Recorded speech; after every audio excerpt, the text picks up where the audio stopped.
fine. I don't know how you cope and do all these things. You know, each time I see you still look the same. I don't know how you cope. Yes, we have the CCOP meeting next year in Egypt. Yes. In November. I'm already planning for it, so I'll be in touch. There are a few things. Yes. I've messaged CCOT, and for the Limb Reconstruction Committee, we can plan something, and also one or two other things. Please include Peter, because he wants to come to Egypt again. I know. No, Peter, I see that in your eyes. Egypt. Hi, Peter. How are you doing? I'm brilliant. I'm brilliant. I mean, I have to be honest. It's very busy at the moment. For the first time ever, I found that I haven't got enough time to do what I want to do, because the hospital is very busy. My other role as the medical director is becoming quite challenging. I've got, you don't realize how hard you work, but how little anybody else works, and how there are so many people who have lots of problems, but they offer no solutions. They just moan. I got it. I used to deal with people like this. Yes, I used to. Yeah, I'm finding it. Because I don't mind having problems, but how can we help you achieve things rather than, okay, it's my problem now, so I'll solve it. You need some partnership with these people to try and make it work, and it's just really hard work at the moment. And of course, the big problem with, I'm sure it's the same in Egypt, we have a big problem because with our free health service, the priority has been given not to orthopedics but to other specialties, and so so orthopedics is really struggling to get capacity to do work. So I don't know if that's true in Hull, Hemant. I mean, imagine you are an elective hospital and you are having such difficulties. We had no chance for next 3 months. It's unlikely we'll operate any elective patients, only trauma. We are full. We are full, and we are back to pre-COVID levels. But the management want us to work at 106%. Because if we work at 106%, the government will give the hospital money, and so the management their expectation is that as surgeons we will say, oh yeah, fine, okay, we will do more work, but we're not. We don't want to work that. I don't want to work on the weekends anymore. Because the other thing that they don't seem to understand is that surgery is not just about the operation. There's little things called post-op recovery, rehabilitation, and it's not just about, oh look, we've operated on 10 people today. Yeah, it's 10 people, but has everything gone well? I went onto the ward yesterday to do an operating list. There were 6 people on the list. I could not find a single set of notes. Not one set of notes. Couldn't find the consent. The consent had been done by the team. I was just going to check them. Could not find a single set of notes. It was ridiculous. No dear. But anyway, that's enough of our problems. So just before we start, let me introduce Dr. Ashraf Azer. He's a consultant in rehabilitation medicine from Liverpool. Hi. Nice to meet you. Hi, Sharm. How are you? We haven't met. I'm from other side of your road. Oh, are you? From where? I'm from Hull, so we are on the other end of Hull was the other side. Yeah. And I've heard about Mr. Calder as well, because good friends. So a good friend with Imad. Yeah. Excellent. Hi, Dr. Ashraf. Good to see you. How are you, sir? How are you? You're okay? Fine. Where are you from originally? Good to see you. From Egypt originally. Yes, you look 100% Egyptian. No hair. And 100% Egyptian. It's a typical. Typical Egyptian. 100%. Yes. You can't say that. I just want to ask Mr. Calder, how did you like the food? It's absolutely amazing in Egypt. Oh, that's it. No, yeah, So I was fortunate that so I was asked to go and lecture in August. And I said to my wife, I said, would you like to go to Egypt again for the weekend? Oh, yes, she said. Right, when are we going? I have to say, we were very lucky. We went to Shakra. Where did we go? Saqqara. Pyramids. And we were taken to some tombs, and it's the most inspirational thing I've ever done in my life. It was unbelievable. Brilliant. And glad that you like it. So we are. So many people are jealous. So many people are jealous, and to the extent that people are trying to book trips to Egypt, and we're saying to them, yeah, but you got to know the right people. Absolutely, the people you know that. Yeah, exactly. You know, you can go and see the pyramids, but you got to go and see the pyramids. You know, you got to go, and so from outside. Well, yeah. I mean, it's unbelievable. So yeah, Egypt. Got a very special place in my heart, so it's very good. Oh, that's very kind. So next time, Mr. Sharma, then we'll go there. It's always a pleasure to have you all together with us. Thank you. Ashraf, you have to come. Yeah. Can I just ask? My talk is bound to overrun. Hemant, you're going first, aren't you? I have no idea. Oh, okay. No, I'm the first one because I'm going to criticize everything on earth. No, then you go last then. Kamal, you can't go. This is the critic's mind, my critical mind. You know this. No, we can't let you go first. Otherwise, yeah. and I'm Ahmed, just to check with you, I'm doing just basic ideas of limb reconstruction implants rather than. Yeah, I'm not doing anything. I'm not doing any research or data or anything like that. I'm just giving ideas about how you correct what you can. Yeah, it's more about principles. Yeah. Okay. Can we start, my dear professors? Professor Muhammad, yes. Bismillah ar-Rahman ar-Rahim. It's a great honor for me to announce for the start of this webinar, gathering a great collection of Egyptian and UK eminent professors in the field of deformity planning.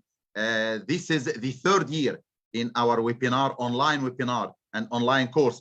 We have made more than 350 webinars all over the 3 years, containing many of national and international guest speakers. These webinars were all recorded and on our YouTube channel, which is have now in this day more than 6,000 subscribers and more than 250,000 views. All our webinars were transferred live on the Ortho TV channel to India and Southeast Asia, and viewed by more than 2,000 to 3,000 orthopedic surgeons from India and Southeast countries. It's a great honor for me to announce for this webinar. Our eminent professors will be Professor Gamal Hosni, the president of the Egyptian Orthopedic Association. Of course, Professor Hemant Sharma from Hull University. Professor, my dear Professor Sharma, this is your third time with us in the course. It's a great honor for us, sir. Mr. Peter Calder from London Royal Hospital.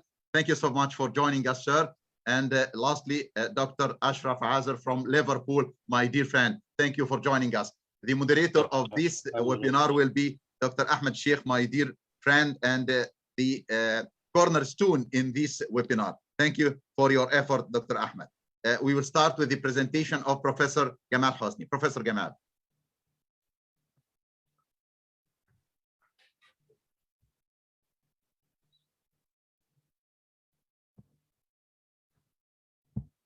First of all, I would like to thank Professor Mohammed Lashab, the Dean of Banha University, for this great work. And also, I would like to thank Ahmed for the moderation of this session. Thank you so much. I'm quite happy to be with my friends, Hemant Sharma, Professor Hemant Sharma, and Mr. Peter Calder from England, and also Dr. Ashraf Azer. He's originally from Egypt, is working working in England now. It's a great pleasure to have you all in this session. You know, it's a skeptic's mind. It's rather criticizing what we are doing in limb lengthening. It's a skeptical attitude. It's just, I have to criticize everything now, just after being working in limb lengthening for 40 years. And I have seen things from different point of view, and I will show you my different point of view. We all know that limb lengthening continues to be a real challenge for both the patient and the orthopedic surgeon. It's not a difficult operation, but it's an exhausting post-operative procedure, which can jeopardize early good results also. What's the aim of lengthening? It's limb lengthening, it's correction of limb length inequality, functional improvement, or just cosmetic lengthening. I don't know if you go through the internet and you are going to go through the States, Germany, Italy, you'll find hundreds of videos, hundreds of press conferences talking about cosmetic lengthening. Many people all their talks about they are the best surgeons of limb lengthening in the world, the most experienced limb lengthening surgeons in the world. A bit strange. Why in limb lengthening? And they all talk about operation without complication. All of them, 0% complication. Most of them, they talk about lengthening nails. This is the real magic. And if you want to do lengthening without lengthening nail, that means they are an old-fashioned surgeon. And you have to stop it. If you don't believe me, go to the internet, look to the YouTube channels, hundreds of videos. What about the indications? In old Egypt, we don't have many indications. Why? Because many of the divine protectors in the pantheons were deformed. Bes, God Bes, and God's Betah. And they were the society attitude to the deformity. There was no discrimination. This is the old Egyptian values. No discrimination. So look here to the belly dancers in the temples, and we have a short one. She dances normally. You know, there was no discrimination between short people or dwarfs and the normal people. Snip was a very important man, something like prime minister now. He was very rich, married to a normal girl, has 2 children, normal children. So in old Egypt, the pharaonic time, we didn't think that we need lengthening because they were treating short people normally. What about the biology of limb lengthening? Whatever the type of lengthening, whatever the method you use, it's the law of tension stress, nothing new.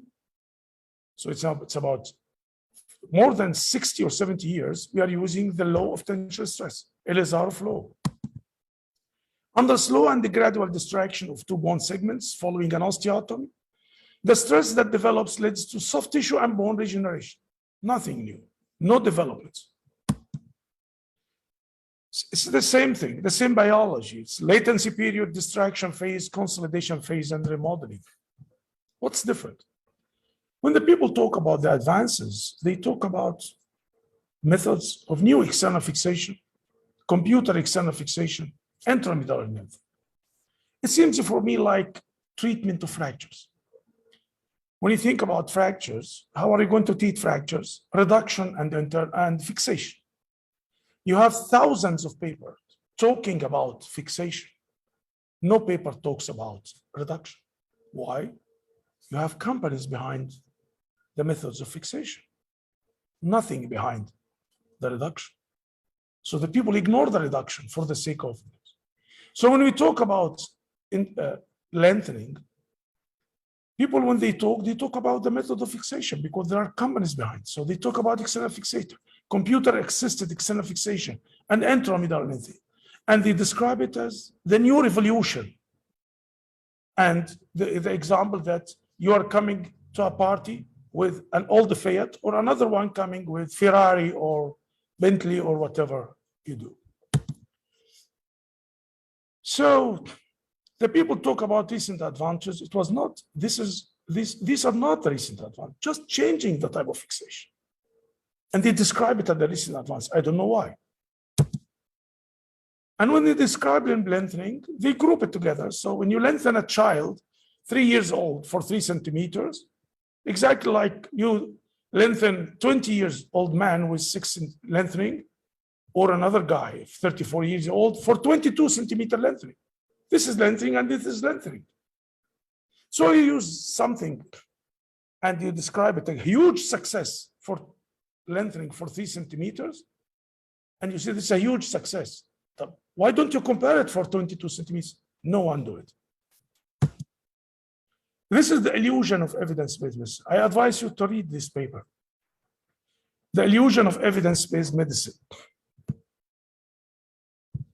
Evidence-based medicine has been corrupted by corporate interests, failed regulation, and the commercialization of academia, argue these authors. And limb lengthening, this is the real application of the illusion of evidence-based medicine. This is the real illusion. Because when you read the papers about different types, people, they always talk about evidence-based medicine, evidence-based medicine. And I can assure you, 100%, this is non-evidence-based medicine. Most of our practice is non-evidence-based medicine. So, and this is an example. Although lengthening nails are marketed as a breakthrough technology in limb lengthening, limb reconstruction, that avoid complications associated with external fixation, there is no substantial evidence to confirm this claim. But they repeat the same words again and again and again. Not even that. You can see press conferences. Can you imagine? The breakthrough is depending upon the press conferences, not on the papers, not on the scientific ground. So if you talk about lengthening nails, now we have 2 widely used nails, the precise and the magnetic nails. And they always say that these nails avoided the complications of X-fix, avoided the complications of X-fix. It's okay. How many times the X-fix was recalled? Nothing. There was no recalling of this. But to have recalling of ISKD in 2012 and recalling of a stride precise nail in 2020 or 21. I remember that the press conferences for the stride nail 2 or 3 years before, press conferences calling it the nail, the mother, this is the nail of or the mother of all the nails. And everything else on earth has to disappear because this is the real advance. And within 2 or 3 years, they recalled it because of lots of problems. Going back to the magnetic nail or Baumgarten nail. And I read this paper 2 or 3 months ago in the Clinical Orthopedic and Related Research, talking about how successful the antegrade nail for femoral lengthening, how successful it was. And look, I wrote this letter to that. It's published this month in Clinical Orthopedics and Related Research, talking about this paper, which described the breakthrough of the magnetic nail or Baumgarten nail in doing bone lengthening. Baumgarten nail is in the market now for years and years. So the first thing, this a retrospective study for patients age 14 to 17 years of age, adolescent patients. And the lengthening magnitude, 3 centimeters to 5 centimeters. Very short, small segment. The patient stayed in the hospital from 6 to 10 days. Remember, in our patients, the patients stays in the hospital for a few hours or stay only one overnight. The median time from the date of surgery to full weight bearing was 108 days. Can you imagine? Staying in bed for 108 days for an adolescent, just to have 3 centimeters lengthening. All the patients has another secondary operation. And they wrote, this is not a complication. Can you imagine? exposing a guy 15 years old to another operation after 1 year. All the anesthesia and image intensifier or the radiation hazards, and they don't call it operation, complication. 76 of patients reported complications, including deep infection for patients, non-union for patients. What's this? A knee dislocation on patients. But they call it a successful operation. 20% of patients underwent unplanned additional surgery. Can you imagine? What a huge price to pay for such a small gain. And finally, you have press conferences, you have repetition of the same words about the new revolution and the new breakthrough in limb lengthening. And it's science made by the companies. It is 100% biased ideas. You can read my opinions in the Clinical Orthopedics and Related Research this month, 12 months. So my criticism, I grouped my criticism in 4 papers I published from 2020. This paper, The History of Limb Lengthening, and the Italian journal, this paper, the Journal of Orthopedics and Traumatology, 2020. This is the Clinical Orthopedics and Related Research this month, December. This meta-analysis, I did it with my group about the complications of lengthening nails. And this is meta-analysis, and at the end, we found out we don't have any advantage. It's just talks, just repetition of the same words again and again and again. Nothing. It's non-evidence-based medicine. And also limb reconstruction resource limited environment in the Journal of CICOT at the beginning of 2021. In conclusion, in spite of the introduction of promising intramedullary lengthening nails and computer-assisted fixation, we still count on the result of biologic law. Nothing has changed. It's the same. It's the same practice. Biologic advances through research to stimulate regeneration and reduce the period of treatment will be the real revolution. If you want to make a revolution, you have to spend money in that field. But you don't want to, because there's no money back. There are no revenues on this. What's the problem? I think the problem in my mind, the skeptic's mind. Perhaps this is the real conclusion. Thank you. Thank you so much, Professor Gamal, for this very interesting presentation. Dr. Ahmed, if you have any questions to Professor Gamal. Thanks much, Prof. I think it's beyond the level of questioning, really. It's a very different point of view in assessing what we have achieved in the world of limb reconstruction. Just my little comment. I think the point of view or the angle or the perspective of the patient in different geographic areas might have a little influence on the understanding of the whole issue.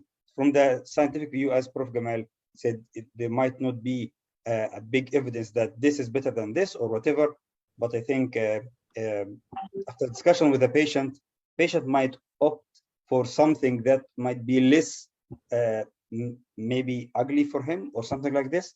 So there might be some differences between the patient expectations in different parts of the world. So this may be one of the things. That's my little no, I agree. Experience. I agree with you entirely. Why I agree with you? How the patient had this opinion, how he get this information from press conferences, from the internet, from the YouTube channels, which are all fake.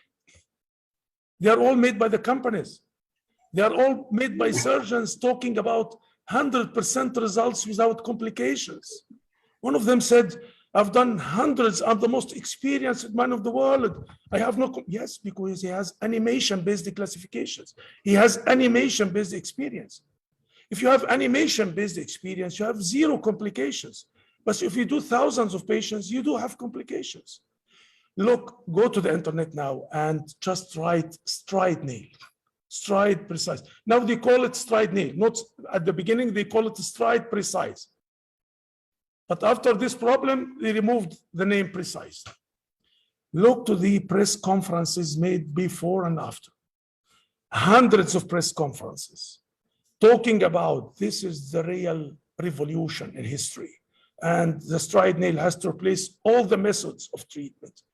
And after the recalling, hundreds of press conferences talking about the very few complications, but they have to remove it because they need to do more or something like this. So I agree with you 100%. You created this. This is the world of the companies. The companies created this world. And the patients, they don't read the scientific journals. The patients, they listen to the YouTube channels, they listen to the press conferences, and those people have their own ways. They have all professional ways, have to make the paper. This paper is opened. Who is going to pay 4,000 euros for the paper to be opened for limb lengthening? The companies. So when you want to write a paper about limb lengthening, you go for open journals. When you go for the open journals, you just take it and put it in the references. And now you have the citation index more, you have more H index, more propagation of the ideas. And this is the real issue. This is the way how we create the conscience of the patient, how we make them convinced with the nails. What do you think, Ahmed? No, just from my experience as a fellow with Peter, we have a very scientific discussion with the patient, but this is in the NHS. I can't comment on other services. We have very scientific discussion with the patient about the advantages, disadvantages of everything and possible complications. And really, we haven't promised anyone with 100% surgeries in the NHS with Peter and before with Liverpool, and I'm sure with also Prof. Sharma. So that's why there are differences between the things. I think the commercial-based services might have another attitude. I don't know, but just that's my little comment from my little experience. Okay, thank you. Thank you so much, Professor Gamal. Now we will move to the next speaker, Professor Hemant Sharma from Hull University and one of the eminent stars in the shining sky of deformity planning science. Professor Sharma. Thank you so much. And that's very kind of you. And Egypt has always been a special place. I think it's my second home. Number of times I've traveled, and so many friends I have. So, but I'm very grateful for the invitation and to give me another opportunity today. I'll talk about a little bit less controversial in my talk, and I'll be focusing on the just basically around foot and ankle a little bit and discuss some basic principles. I hope that we can discuss some of the basic problems, and I will give you my systematic approach, a very pragmatic approach. It's mainly, my practice is mainly adult based, so pediatric I won't talk a lot. And the Charcot feet are completely different ball game, so we will not be talking about those, although some basic principles will apply on that. So if you look at the feet, there are multiple segments where the problems can happen. You can have the equinus at the ankle. You can have a subpillar problems, which can go to varus valgus. Then you have a midfoot problems. You can have rock or bottom or cavus. And all these things in general is to identify that there are multiple components of the problem, and each component has to be identified. And I think the most important thing would be a tripod. And I think a normal tripod or abnormal tripod will direct our a treatment plan in a very different way. I suggest when we see foot and ankle, like any other lower limb reconstruction, I would suggest we must do a full clinical examination. And the important thing is we need to identify there are a lot of interrelated problems in the foot. One problem can lead to another problem. They can be compensatory deformities, or they could be deformities which are initiated by the primary problem. And in addition, we need to look at if there are any leg length discrepancy and any secondary problems which we have, and that needs to be identified, addressed, and tackled at the same time. X-rays are actually quite critical, and the hind foot alignment is actually pretty important, because ankle X-rays are easy, and sometimes we miss the hind foot problems, which may be the cause or maybe the effect of the primary problem, and identifying them would be quite is extremely useful. There are a number of angles, and I won't go through all of them, but basically there are simple few things we need to know: how the calcaneum sits with the foot, what does the normal arch of the foot looks like, what is the alignment of this to the tibia, what is the metatarsal declination angle, and all this is important that when we're planning to recreate a foot. Although I must emphasize that X-rays are the least important part of the foot and ankle treatment. Then we look at the center of the foot, which is slightly, the mechanical axis is slightly medial to the base of the second metatarsal. And the important thing is that the straight line from the second metatarsal is the line which we should align everything to. There are a number of things, a number of people you need, but I think the most important person in foot and ankle surgery is an orthotist, because the insoles, shoes, and all those things are extremely important, and often those are very helpful to eliminate a lot of pain, and we can avoid in surgery in a lot of these patients. I think it's very important that we identify the components of the problem. When we look at it, we describe the deformities equine equivirus. But it's quite important that if you identify these deformities and break down into smaller problems, they are much more easier to tackle and treat. The other thing is that the foot and ankle is one place where the least intervention, the less we operate, the better it is. All we look at the desired functional result for the patient, and which we should try to achieve with a minimalistic approach or intervention. What we really need is a foot which patient can wear a normal shoe and walk, or even with the insoles, that would be useful. There should be minimal or no pain, and that is a principal aim. Ignore X-rays. We often should ignore, because it doesn't matter what X-rays look like. If the foot is plantigrade, patient can walk fine, I think the job is done. So what are indications we need to tackle these problems?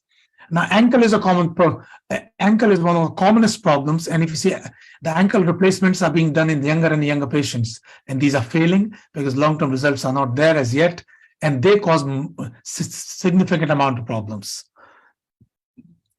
Charcot foot, which I said we won't talk about today, but butt frame for a midfoot problem is quite useful, and we need to identify if there's any neurological conditions in any of these patients.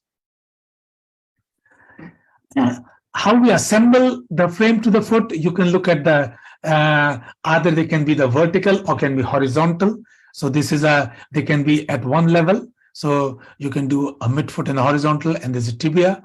And these are usually used, the midfoot can be used for trauma if you need, although that's not the ideal. Internal fixation works pretty well.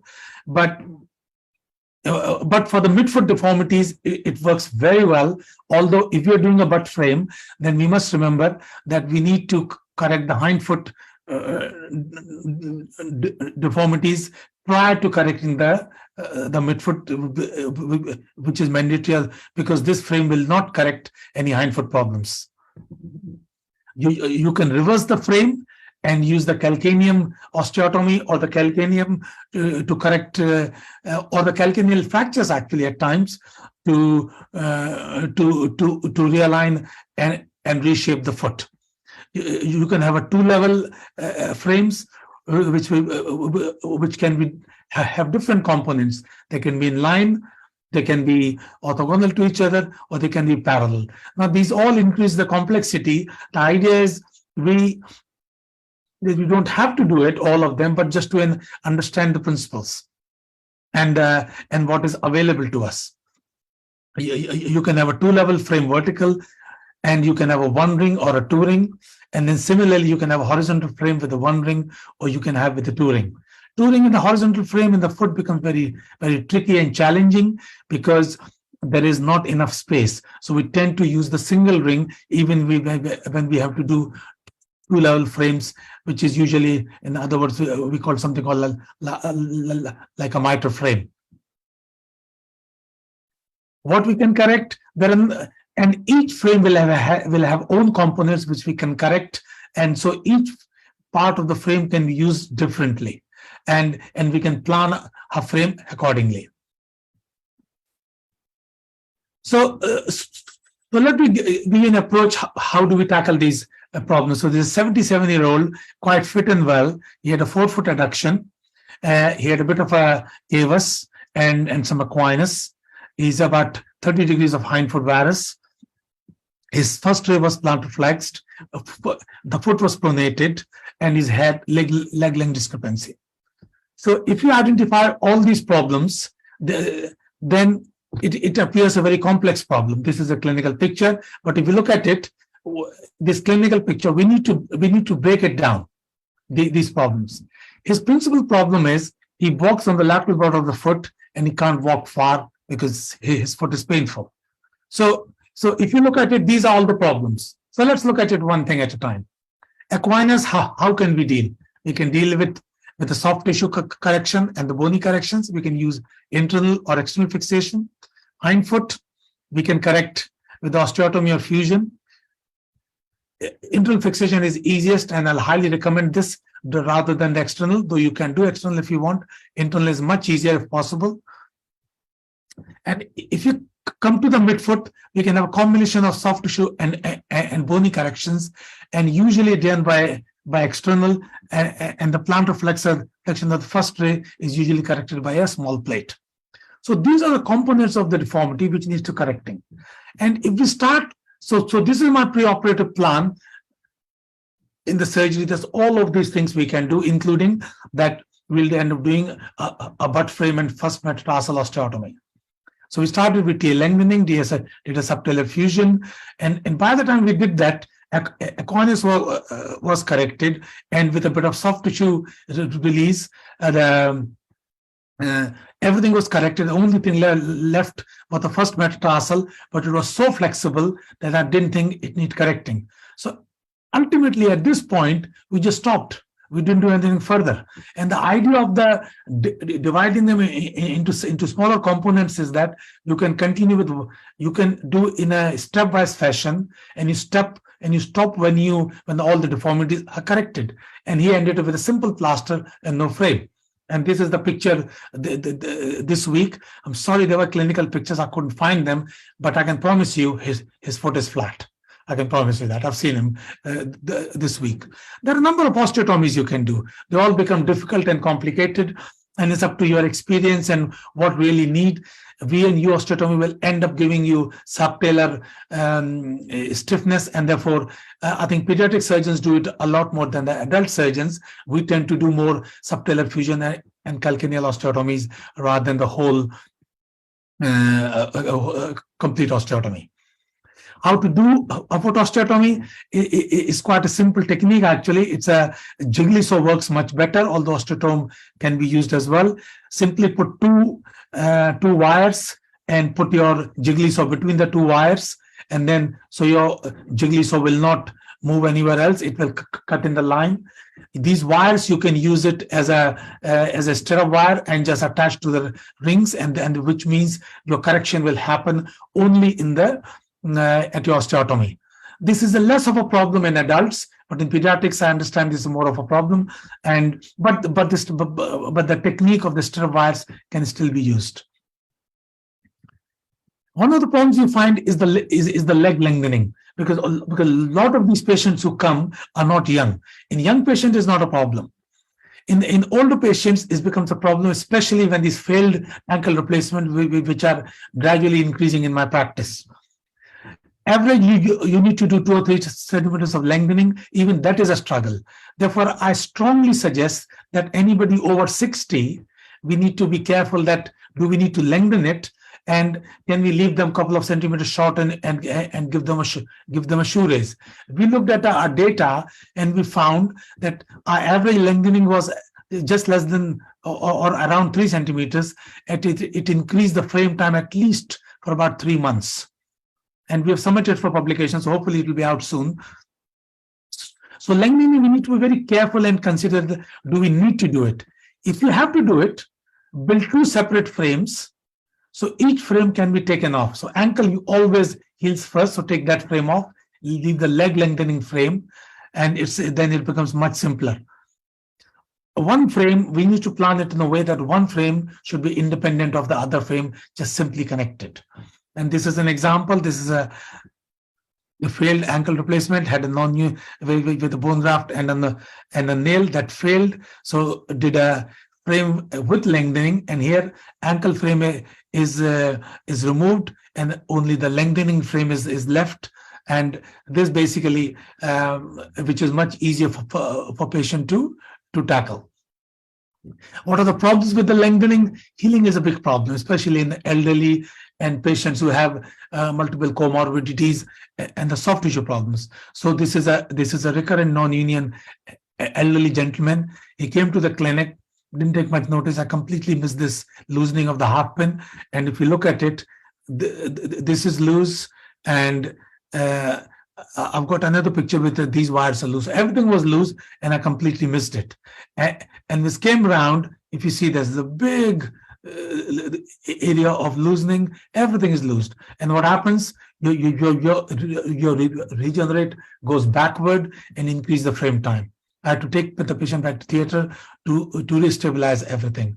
So I think these are a number of problems which we face, and I think how we do it is we need to select patients carefully. We can avoid pinch in metaphysis, and need to be in constant review and careful review of the X-rays. And that is one way to avoid the problem. If at all, avoid the lengthening and elderly is not always possible, but if it can, it should be done. Other option is, can we do something else, like plan as a 2-stage frame where we can change the external to internal? We need to do pre-plan it, and that way the frame time is reduced. If we're correcting a new deformity, we need to be very careful, especially in elderly vasculopaths and diabetics, because what tends to happen is that if you don't do enough shortening, you end up with something like that. And that becomes a problem. It healed up, but it can be a major issue and can cause deep infections. And therefore, gradual corrections, if you don't have to do shortening, would be quite useful. This is an example of a 2-stage. This is again a long-standing recurrent non-union.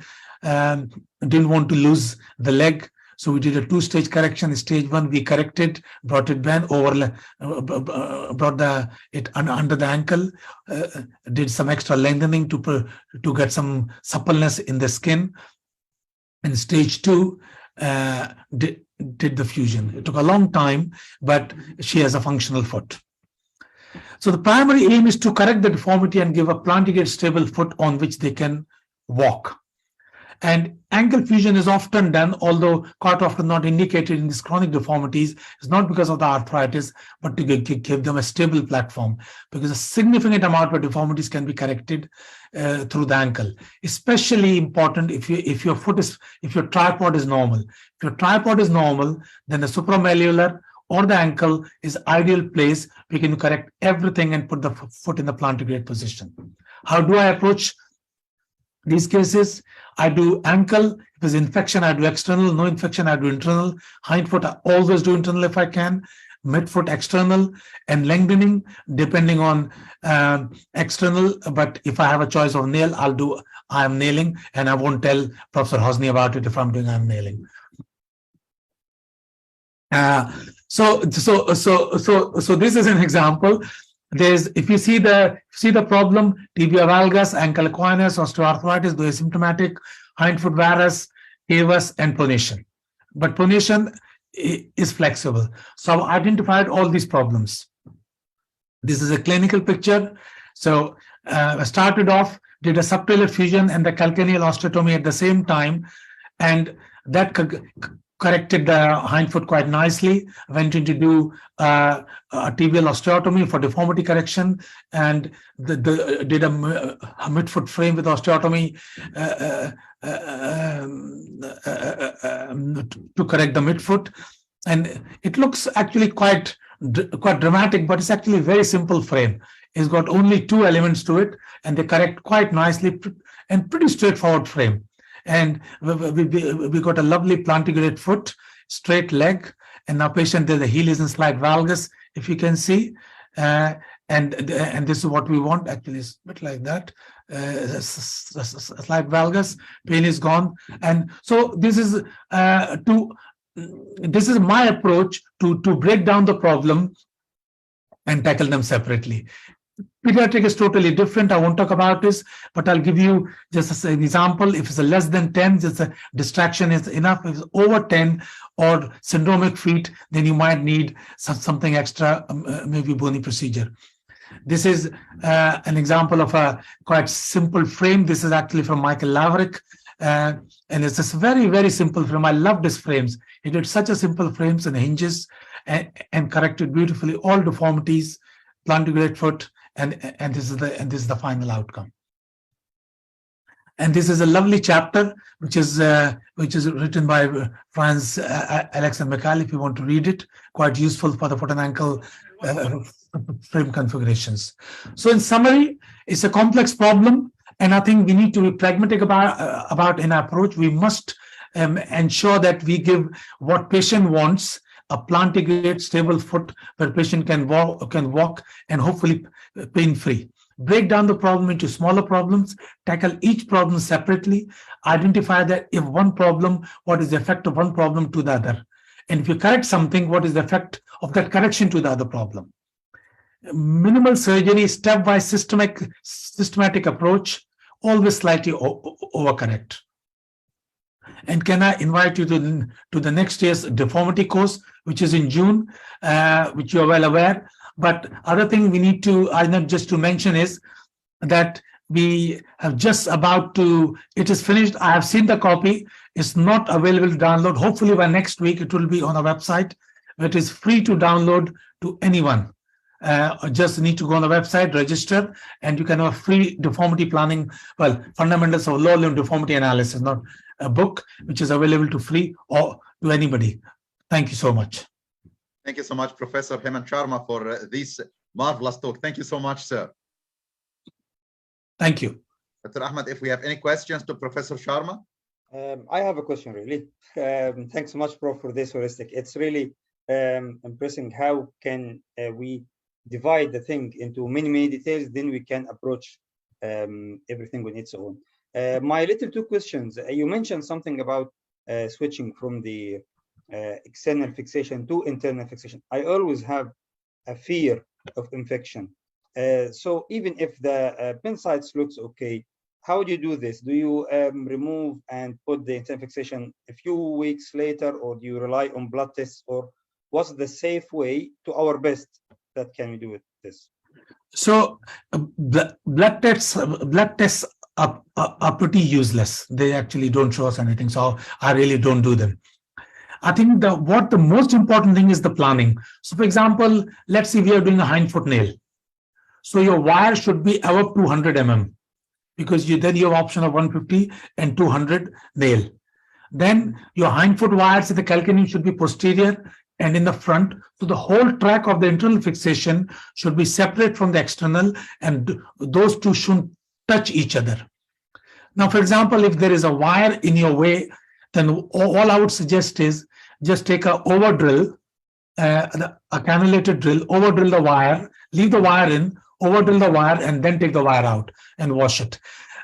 Still, there is a risk that can happen, but the chances would be minimized. But the most important thing is the planning of your internal fixation, so that you can plan your frame accordingly and put it well away from the internal fixation zone. Yeah, thanks so much. Yeah, that's good.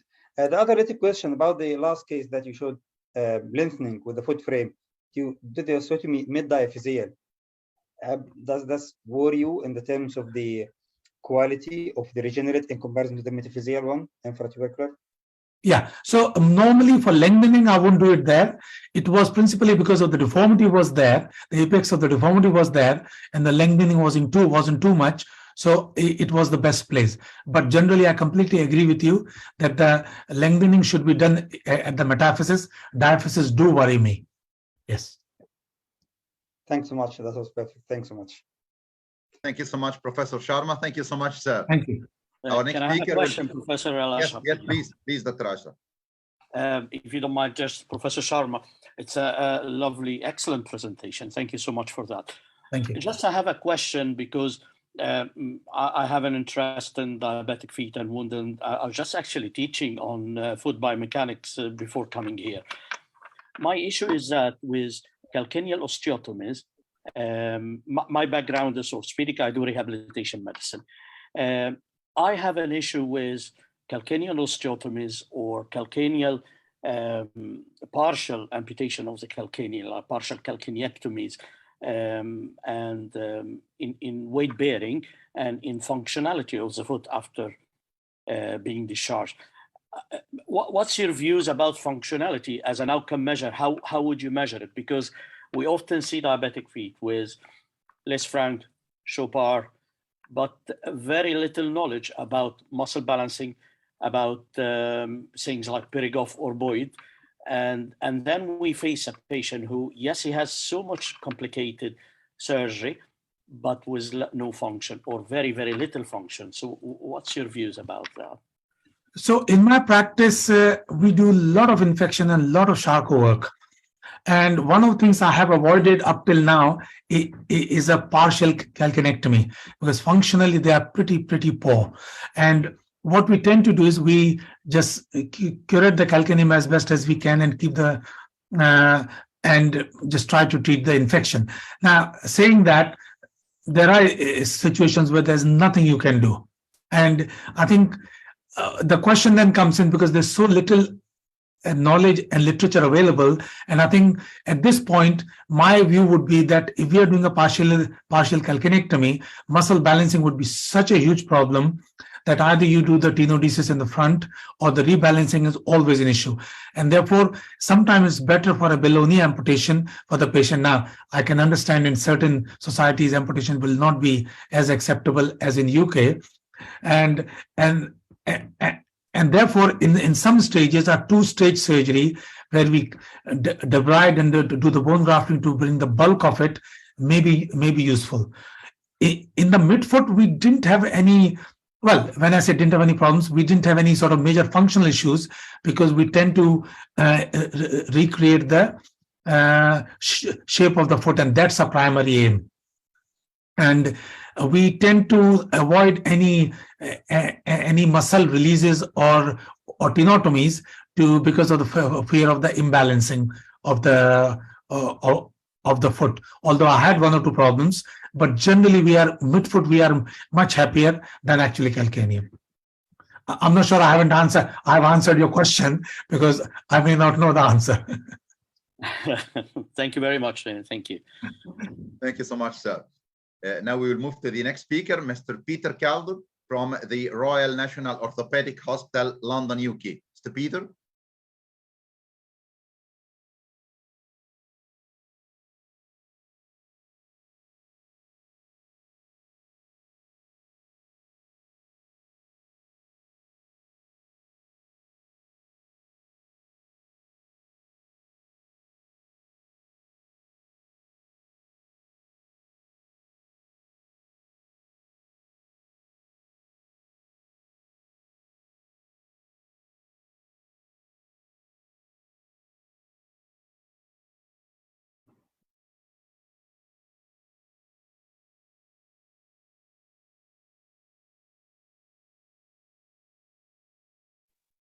Is the talk up?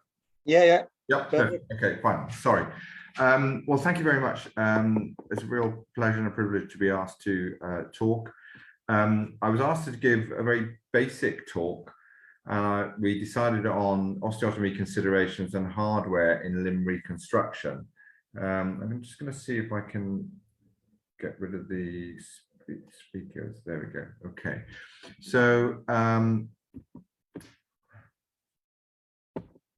here we go. So, as I've been introduced, I'm a pediatric and adult limb reconstruction surgeon at the Royal National Orthopaedic Hospital, which is situated in north west London. And today I was going to talk a little bit about osteotomy principles and then some deformity correction and the different types of implants that we can use to try and realign limbs.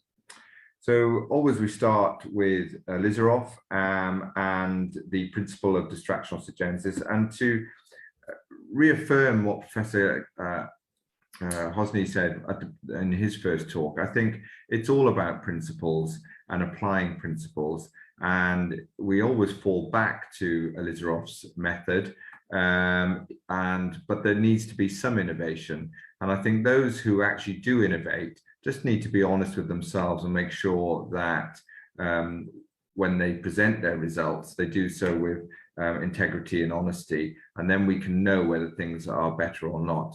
I think what Professor Hosny was saying about the new options of intramedullary lengthening is true, but there are some people out here that do look at their results and present their own results, including complications. But if we look at the tension stress effect, we can look at the experimental evidence that was done with stability of bone fragment, damage of osteotomy, rate of distraction, and rhythm of distraction as the classical way of producing new bone when you distract bone fragments apart. So what about osteotomy? Well, I thought I'd just look about the different ways of doing an osteotomy. So this is the classical corticotomy taught by Lizaroff, where you make a small incision over the skin and subcutaneous tissue down to bone. You then incise the periosteum and you elevate the periosteum, as one can see.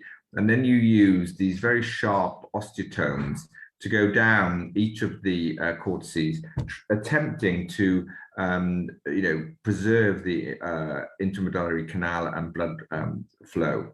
Then once you've loosened and got down to the back, you need to twist either your osteotome or actually grabbing the fixation of your frame above and below and then twisting, and that causes the posterior cortex to shatter. So that's the classical Lizaroff osteotomy. The Di Bastiani is similar, but you pre-drill. So you do go through the intramedullary canal with your drill, you perforate the posterior cortex, and then you do the same principle, putting in your osteotome and twisting. And here's an example of the femur. Here's the example of the tibia. The final technique is to use a jiggly saw, and that's been mentioned by Professor Sharma in the last talk, where he did a midfoot osteotomy between two of the stirrup wires. And here you do multiple small incisions, passing the wire around the bone subperiosteal, so that you can divide the bone. And basically, the idea is to preserve as much of the soft tissues as possible. So one question is, well, what is better? So we looked at our results of healing. Anna Peak split up all the regenerate into zones and looked to see if there was any difference between using the Di Bastiani and a jiggly saw. And we found that there was actually no difference to the healing using that. So I think it's dealer's choice. My personal preference is to use the Di Bastiani technique. But obviously, I think whatever you feel accomplished doing, that's the osteotomy technique that you should use. So if we move on to the surgical treatment and deformity, what are our considerations? And as we know, there's lots of different tools. Each has its own specific use. And again, it's just your armamentarium about what you want to use to get the best effects. And I'm going to look at some examples of guided growth in pediatric cases, acute correction with or without fixation. And we can use different sorts of things like staples and plates, and intermedullary nails. And then we can use external fixators, either monolateral or ring, and then gradual correction and lengthening. Obviously, has already been mentioned, external fixation and intermedullary limb lengthening. So we should first start with a little summary of what's normal and how do we assess deformity. And so we look at the standard angles. We've got the mechanical axis, we've got the anatomical axis, we've got joint line congruence angles, and we've got specific angles that can be made up. Here's looking at the mechanical axis. Here's the anatomical axis. And there's similar lines on the lateral. And by using these angles, which I'm sure you're all aware of, we can look at the chora, the center of rotation of angulation, to look at a deformity. And from that, we can then place hinges, or we know where to make our osteotomies in order to correct alignment without translation. So if we look at this, this is a model of a bone deformity. You've got a proximal axis, a distal axis, center of rotation of angulation. And if we have a bisector of the chora, and we know that if we place our hinge anywhere along that line, and then we break the bone at that level, by opening up, we can create alignment without translation. If we put the hinge away from the actual bone, but still on the bisector, then what we will gain is we will gain alignment, but also length. If we put it on the other side, we need to remove some bone so that we can actually do a closing wedge osteotomy and again get alignment. So that's osteotomy rule 1. If the chora is on the anatomical axis, osteotomy at the level of the chora will realign without translation if we place our hinge on the bisector of the chora. Okay, osteotomy rule 2. Okay, you can't put your osteotomy at the level of deformity. You have to put it at another level. Classic examples are when you have a deformity close to a joint, especially around the knee joint. An example would be Blount's, where you've got a deformity of the actual physis and the epiphysis and metaphysis. So the chora deformity is almost at the level of the joint. You can't do an osteotomy there, so you have to do it somewhere else. However, you do the osteotomy away from the chora, bisector of chora, but you still put your hinge on the chora, and that's the important thing. So you still get realignment with translate, but you get it with translation. So you make an S shape. Osteotomy rule 3 is when you put the hinge not on the bisector of the chora, but at the level, and therefore you get no alignment and you get translation. So if we look at some examples, so here we've got a Blount's disease. We've got the varus deformity. You can see the growth deformity on the medial side of the epiphysis, the metaphysis, and the growth plate. So we've put some lateral plates in which straddle the actual growth plate, and this allows guided growth. So there's more growth tethered on the medial side, tethered on the plate on the lateral side, and over time you can see that the alignment becomes quite good. However, if you do an osteotomy, we would have to use rule 2. So we've analyzed our deformity. You can see where the axes cross right at the level of the joint. We've done our osteotomy distally, in this case a dome osteotomy, and we fixed it with some wires. However, from a technical point of view, the periosteum on the lateral side is very, very thick. So one tip, if you take away a little bit of the bone here, then that will loosen up that side of the osteotomy. So when you translate it laterally, you'll find that the actual tightness is compensated for, and you can move that bone quite easily. Here's another example, and you can see here, one criticism I would have is that all the wires crossing over are at the same level, so that could be unstable. So I would try and cross the wires across the osteotomy at different levels. Also, you can see from I've performed an arthrogram here, which delineates where the true joint line is so that you can look, because what you actually want to do is overcorrect into slight valgus.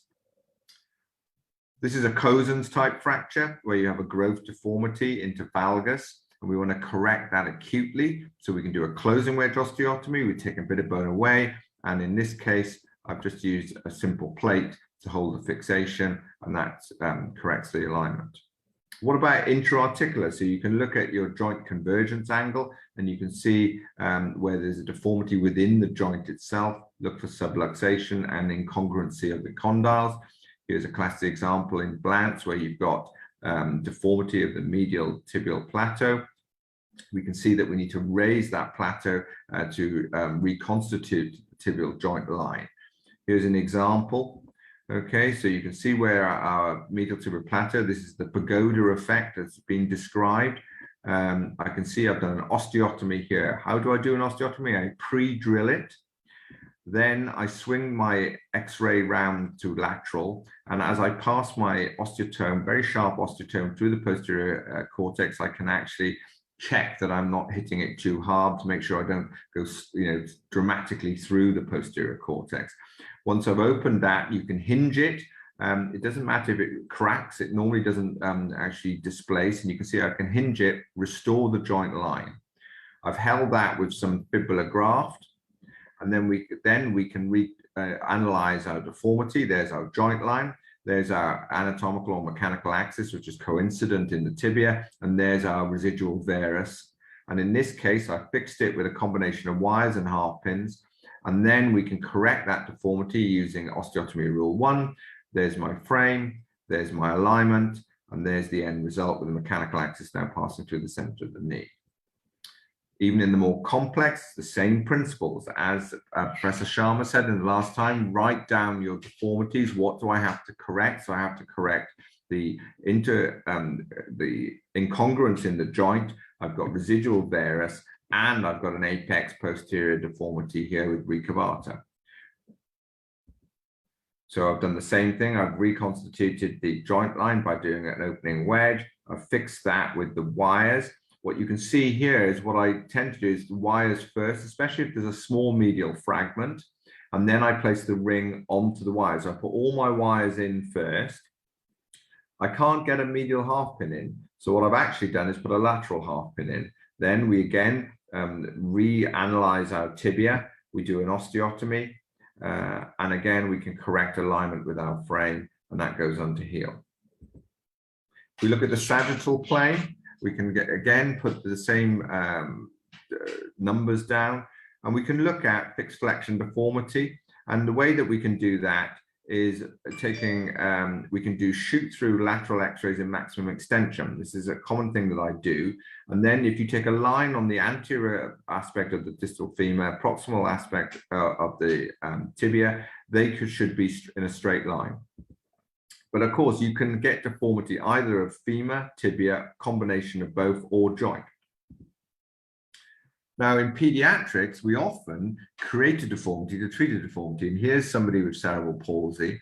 And what I've actually, and here you can see the fixed flexion deformity. And what I've actually done is put some anterior pediplates in and use this own growth to grow the distal femur into extension, which then creates a straight knee. But I'm creating a femoral extension deformity to correct the fixed flexion deformity of the tibia.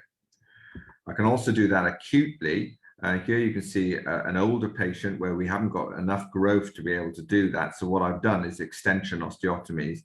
You also have to look at the patella, because you may need to do an advancement of the patella, the tibial tubercle, to tighten up the quadriceps, or you can shorten the patella tendon, which is what I did in this case. Often patients present with tibial growth arrest, and you can see here a significant recurvatum deformity. So again, it's a similar principle. You put your fixation above and below, you do your osteotomy at your cora. You can see that this is the deformity that this lady compensates for her recurvatum of her tibia by flexing her knee. So we need to encourage her to stretch out the posterior capsule, which has got tight because of that compensatory position. And here you can see with time with the frame, I've corrected that deformity, and there we can see the clinical picture with the knee restored into a normal alignment. And then we've done some lengthening to equalize the leg length, and you can see that we've got a good result from that. Fixator assisted deformity correction. So this is not a new technique. There are several papers from years, one from Rosbrook and one from Paley and Hertzberg, 1997 and 2011. What are the surgical principles? Well, we want to improve our accuracy of limbal deformity correction, and then we want to use internal fixation so we don't have the frame on for long periods of time. We utilize the adjustability of the external fixator so that we have good correction. And we optimize bone healing by being able to do all of this with percutaneous techniques and not a lot of soft tissue stripping. We can remove complications associated with the external fixators, and we've talked about pin site, joint stiffness, and also the mental well-being, which is obviously a big thing at the moment. So here's a fixator-assisted nailing. You can see the principles that you put on a monolateral fixator. It's important to make sure that you put your pins proximal enough with the nail pre-measured. Look at the entry point of where your nail is going to be. Look at the position of the pins proximally, so that basically when you put your nail in, your half pins are not actually touching. And then it's suggested that you do a dome osteotomy, because we're going to do osteotomy rule 2. We're going to have displacement.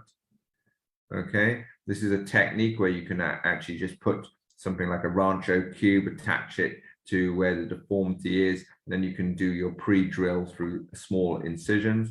However, I would put to you that look at this dome, look at the arc of the dome, and in effect, I believe that it's almost a straight line. So I'm not absolutely convinced that we're doing a perfect dome, and therefore I'm not sure you need to go to that length to be able to do that deformity correction. You can then see how the deformity is corrected acutely with the external fixator, and this is held, and that allows you to then put your nail into a good position and fix it, and then you take it off. You can use polar screws in order to hold the nail to maintain the position. Here's an example using a tibia, same principle, same position, same use of polar screws. Here's some of my cases. Here you can see a deformity. They have fibrous dysplasia and a fracture malunion. If we analyze it, we can see there's a proximal cora, a distal cora. And what I decided to do was correct the distal cora acutely with a closing wedge osteotomy and plate fixation. That left us with a proximal cora and shortening.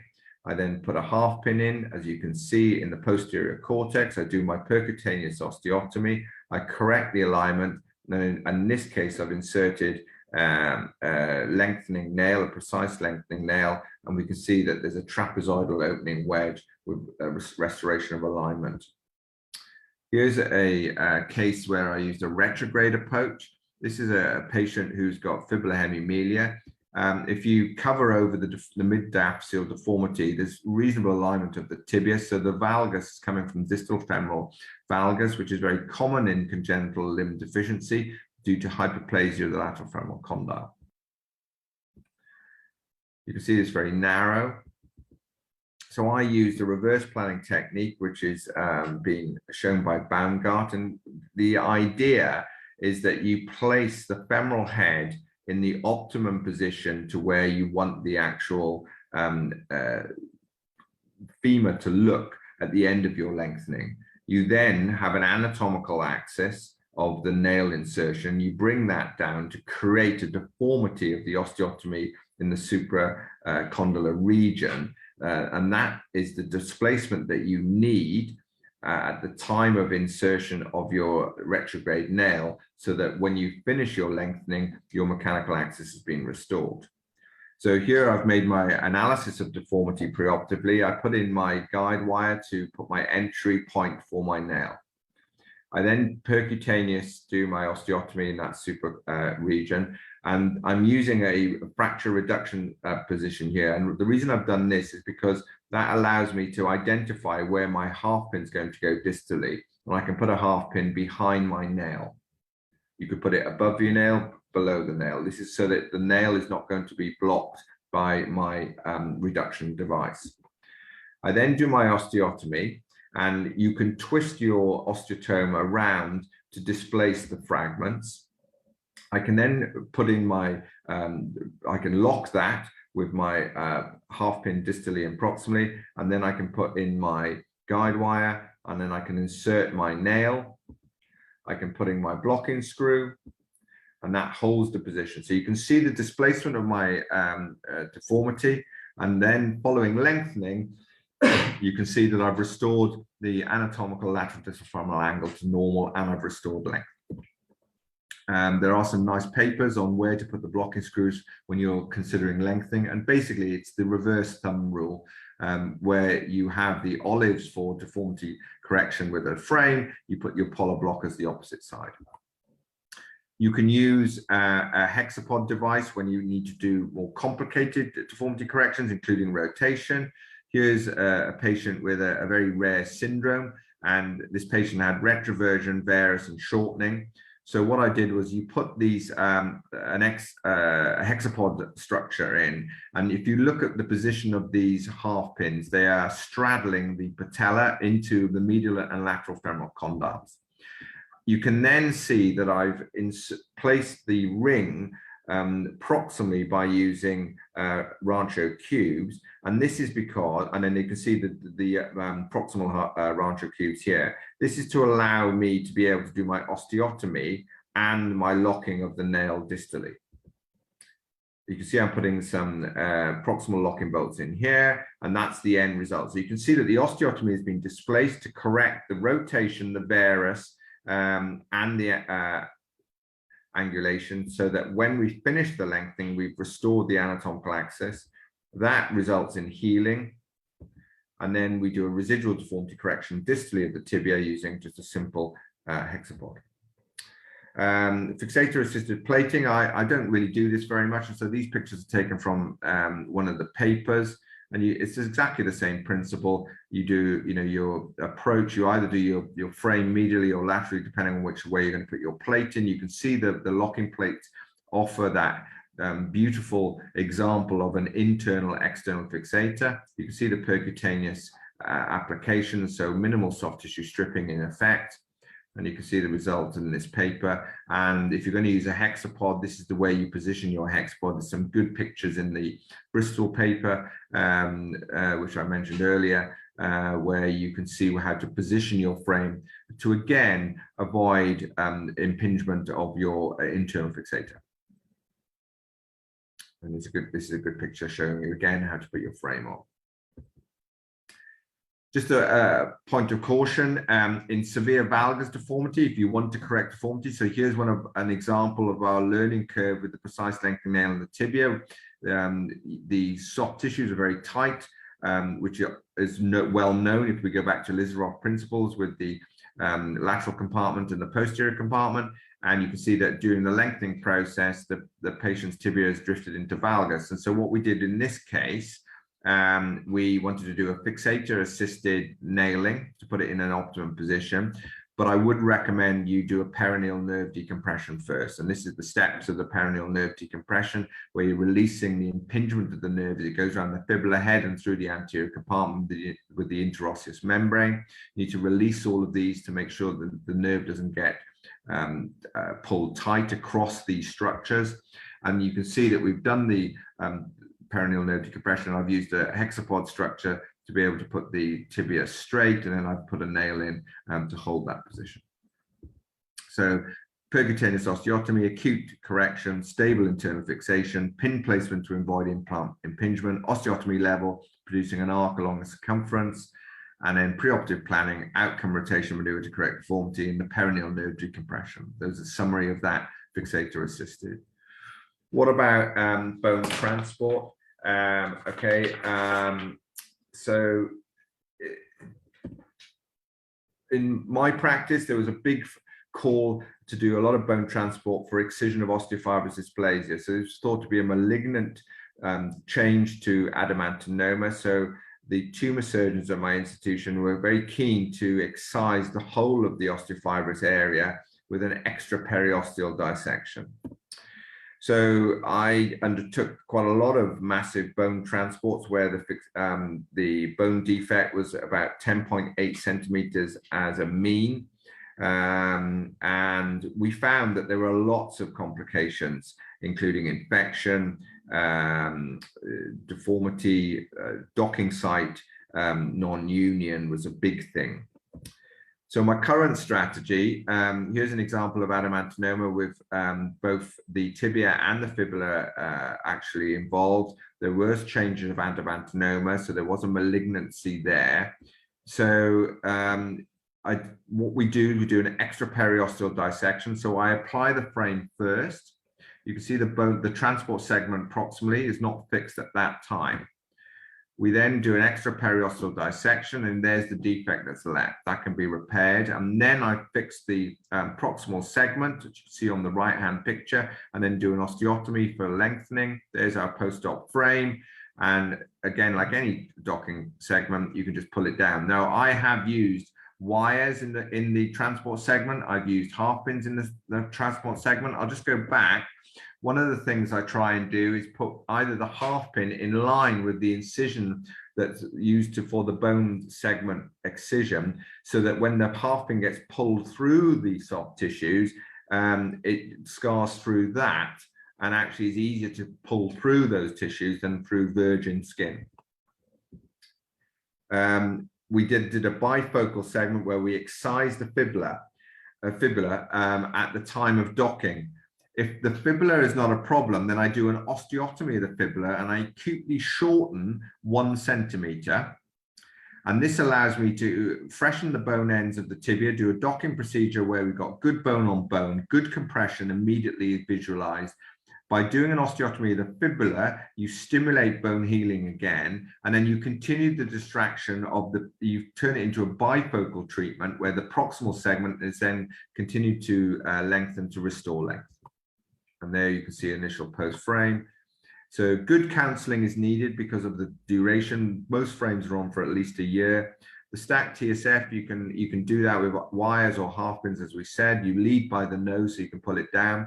When you do the docking, I'm quite keen to do an acute compression and bifocal lengthening, freshen the bone ends. Fibular osteotomy re-stimulates the body to start healing again.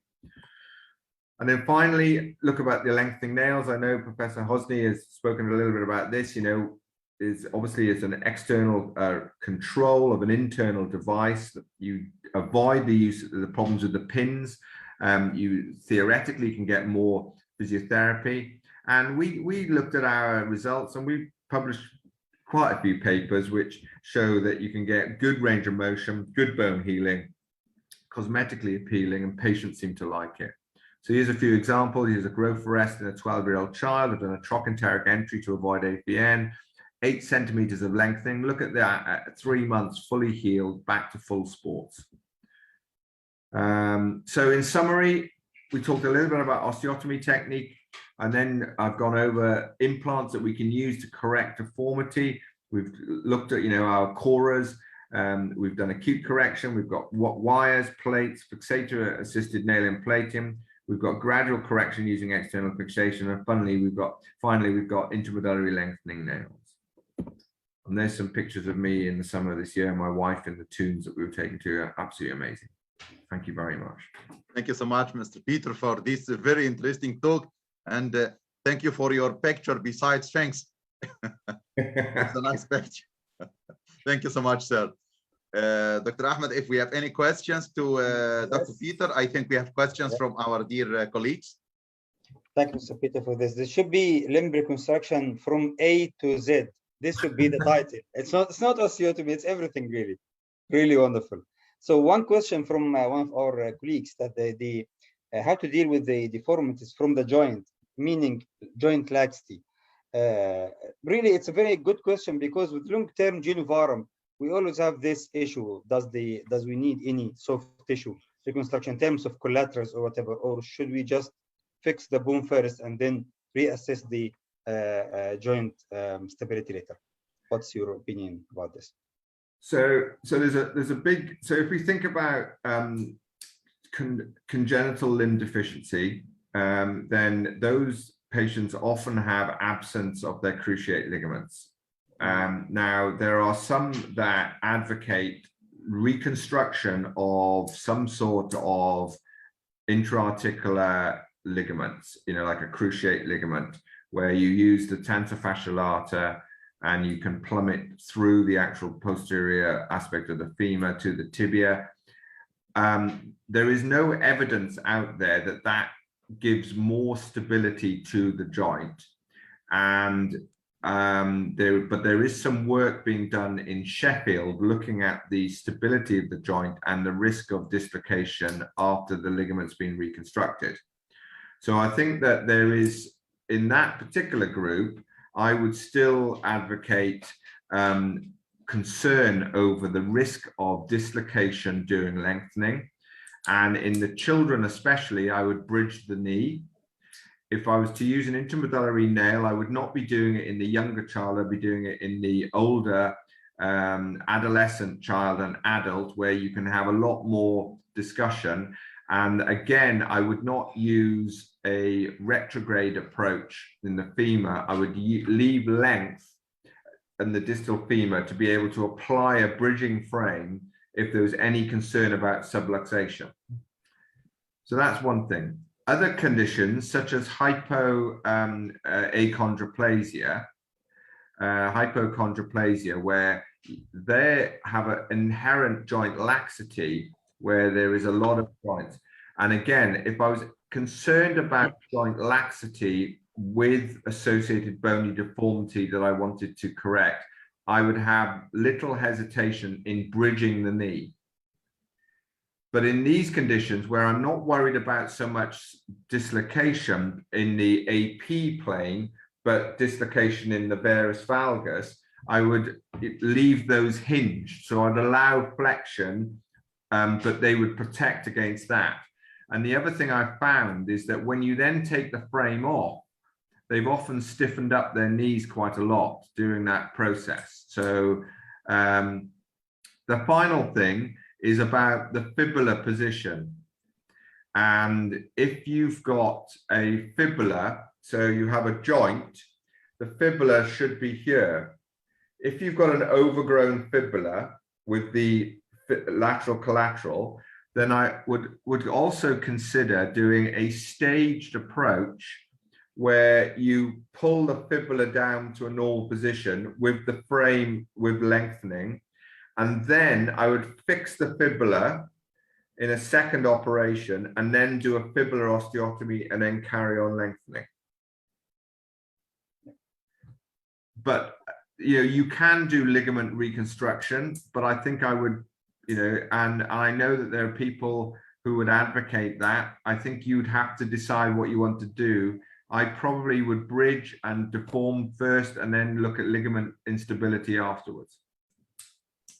One following comment in the same area. When with normal genivarum in 40s or whatever, and you just correct it, some of the my dear colleagues, knee surgeons, they stress on the point that you should release the adhesions on the medial side, release the MCL. They advocate that the correction from varus to valgus acutely would not be good if you are not doing the release on the medial side. Of course, they do this when they do the standard medial approach, Tomoflex plate, open wedge osteotomy. But they stress on the point of soft tissue, and I didn't get this when we do this gradual or even X-fix assisted with other techniques. So what's your point about this, releasing any of the medial structures? Well, if I was going to do distraction osteogenesis, I wouldn't do it, because the whole point of doing distraction is you're doing it gently. If you're going to do it acutely and you're doing an opening wedge osteotomy, I presume you're doing it for medial joint arthritis, are you? Yeah. Well, then you're going. I mean, if you're going to do it gradually, so this is the argument I have. What is the principle of the treatment? Is the principle of the treatment there's no arthritis and you want to prevent arthritis, so you're going for an accurate position. So you can either, if you feel good, you can do an osteotomy acutely with a Tomoflex plate, small medial Tomoflex plate. I have to be honest with you, I'm not that convinced they are that accurate. Versus, but if you're good at it, you're good at it. Versus you do a 2-ring telespatial frame and you gradually correct it till you get it absolutely perfect. In which case I wouldn't do any soft tissue release. But you've got to do a soft tissue release if you're going to put the plate on, because you're going to be doing that medial approach. Yeah. And the knee surgeons are always going to say that you need to do a release, because they've always done a release because they haven't used the frame for the correction. So I think it's I would do what you think is right. Yeah. But I wouldn't do a medial collateral ligament release for a frame. That's another question about the guided growth for Blount disease. I assume the point that how you would pick the patient, or should this be the first step? Yeah, so I think that so it's a great question. I knew that was going to come. So guided growth. So it's all about the physis and whether it's all about the concern about, because obviously guided growth is not going to work if there's a bony bar. So if that's the case, then you've missed the boat. You can't do it. The guided growth is good for those cases where it's relatively minor and you want to correct it, and also to prevent getting worse. So you can do it if you're worried about the growth plate. If you've done a CT scan or an MRI scan and you're worried about the physis, but there's no bony bar, there is no harm, but it may not correct.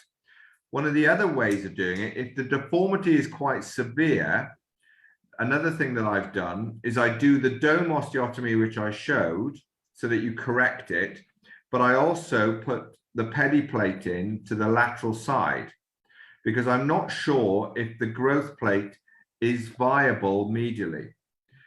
You then watch the growth plate, and if the screws start to diverge and it grows into valgus, then you know that there's growth from the medial side and you can take the plate out.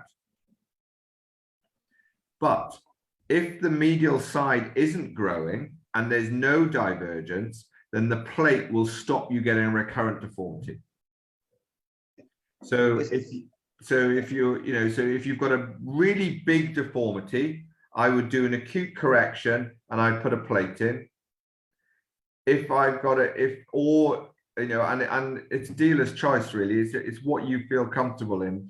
But there's a good paper that John Herzenberg was part of that was presented many years ago in Oslo, where they put all of them together. And again, they said that guided growth is an option, but I would like to get the leg straight as soon as possible, if I was to be honest with you. Age limit for this? Will you do this for 4 years, Blount, with grade? So again, we know historically, the older the child is, the worse the outcome's going to be. So I would probably be guided growthing, around that age. Yes. If you get to 6 or 8 years old, then you probably missed the boat, to be honest with you. Yeah, that's perfect. The last question, that the same colleague asked for your email to share with you some cases, if you don't mind. Shall I give him your email? Yeah, definitely. Yeah. That's all right. I will reply to him. That's but you have to give an opinion as well, Arvid. I'm not having it all on my own. Oh, that's what I'm not giving opinion after you. Come on. Yeah, no. If they want to, yeah, fine. And if it's very, very challenging, I'll take it to our MDT with Mr. Goodyear and Mr. Wright, and then we can go from there. Yeah. Thanks so much. And so we have been late a bit for what I've told you in the pickup. So sorry for the late finish for you. Is Ashraf, are you talking now? Yes, sir. Yes. Thank you so much, Mr. Peter Calder, for this very interesting talk. Thank you so much for being with us, sir. Thank you so much. Well, if Ashraf is talking, I'm going to watch his talk. Yeah. Our last speaker will be my dear friend, Dr. Ashraf Azar from Liverpool. My dear friend, Dr. Ashraf. Thank you very much, Professor Al-Ashab, and lovely talks from Peter and Mr. Sharma, and obviously Professor Hosni. It's amazing as usual. It's my talk is coming from a different perspective altogether. I was asked by Professor Ashab and Dr. Sheikh that we need to develop service in Egypt, being myself an Egyptian and passionate about rehabilitation post-amputation. So I was asked by Dr. Sheikh just to give us some talk about the general view of MDT rehabilitation was functional amputation. It's going to be a small one. But this is what I work is actually not in Liverpool, it's Merseyside, it's a Wirral Limb Center. And this is our team, our workshop. I cover this area, or we cover this area, is Wirral, Cheshire West, Halton, Warrington, St. Helens, part of Knowsley, part of Crewe, part of North Wales, and is about 1.2 million. Just as a general principle, we classify amputation as it is destructive, mutilating, and irrecoverable. Once you've done it, there is no coming back. But in the meantime, amputation saves life, it relieves pain, and it's a new start for the patient. And this is a concept when working for the NHS, this is what will drive us to make a patient a person again. By the way, it's not my words. It is Lord Holness, who is bilateral amputee himself, parliamentary, and he said that rehabilitation converts a patient into a person. Amputation in general should be planned, timely, and holistic. In the recent Vascular Society meeting where we shared in that, we agreed that amputation should be done by a senior person with a vascular orthopedic and should be done in daylight, despite whatever, and should be well planned and discussed with rehabilitation. Why is that? Because as a team, the functional outcome to make a patient ambulant again, to be productive in the society, our goal is just to bring patients together to walk again. And we want to mimic this service to Egypt. So our team consists of a rehabilitation physician, prosthetist, admin team, nursing, psychology, occupational therapy, physiotherapists, and a user group of the patient themselves. They're quite integral part of the team. But also, this is our local team. We cover an area of 1.4 million. We cover Wirral, Chester, and Warrington Trust, but they have an arterial center in the Countess of Chester Hospital. We have excellent relation with our orthopedic, bone reconstruction, pediatrician, or pediatric orthopedic vascular team, endocrinologists, and we are integral to the diabetic foot clinic, because we can plan even for the minor toes amputation, mobility after amputation. That's why I asked Professor Sharma about his views about partial calcaneectomy, which actually it's a common practice in our locality, which we don't get in good results and poor function after that. We have a good relation as well with our regional pediatric service in Alderhay. I'm sure you know Durai and Nayagam, Badri, and you know that, and I've met Dr. Sheikh there as well in Alderhay when he was doing his fellowship as well. And we gain a lot of knowledge, and we share lots of patients with very complex needs, and we treat them. We have an MDT of orthopedic consultant, vascular consultant, plastic consultant, and 3 rehabilitation consultants from different locality, and we plan amputation around this area. Also, we have a good relation with the plastic team in a regional plastic unit, which is in Western, for very complicated case which need amputation or for pre-planning amputation. So our practices in that area, we actually receive plenty of pre-amputation consultation, either for children or for children with congenital deficiencies. And I believe my colleague Sadki Ahmad just deal with a lot of cases with Peter, is that right? Ahmad Sadki, and he's a good fellow, actually, he's quite good. And actually, I think he will come with us next time, maybe. And we see the patient pre-amputation, we'll plan for the amputation, and then we have 3 different localities between Chester, Warrington, and Wirral. Each one has a team. So we treat the patient post-acute immediately, day 2 post-surgery. And then we see them as an intensive rehab post-surgery in our locality. And then prosthetic rehab, very intense, settlement back in the community. I never discharge a patient. We don't discharge any patient. Might be discharged from physio or from OT service or community, but it never discharged from our side. When we see the patient, it's a very holistic approach for rehabilitation. So we don't treat amputation, we don't treat a stump, we treat the whole person. So people with having cognitive problem, learning disabilities, CVA, dementia, psychological disturbance, all sorts of musculoskeletal problem, muscle imbalance, neurological disorders.